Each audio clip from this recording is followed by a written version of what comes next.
ವಸಂತಕಾಲ ಬಂದಾಗ ಮಾವು ಚಿಗುರಲೇಬೇಕು,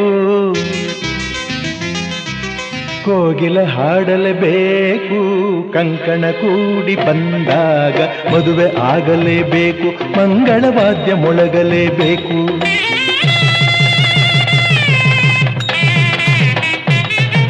ಹೊಸಬಾಳ ಹೊಸಿಲಲ್ಲಿ ನಸುನಾಚಿ ನಿಂತಾಗ ನಿನ್ನಂದನ ನೋಡಬೇಕು. ವಸಂತಕಾಲ ಬಂದಾಗ ಮಾವು ಚಿಗುರಲೇಬೇಕು, ಕೋಗಿಲೆ ಹಾಡಲೇಬೇಕು, ಕಂಕಣ ಕೂಡಿ ಬಂದಾಗ ಮದುವೆ ಆಗಲೇಬೇಕು, ಮಂಗಳವಾದ್ಯ ಮೊಳಗಲೇಬೇಕು.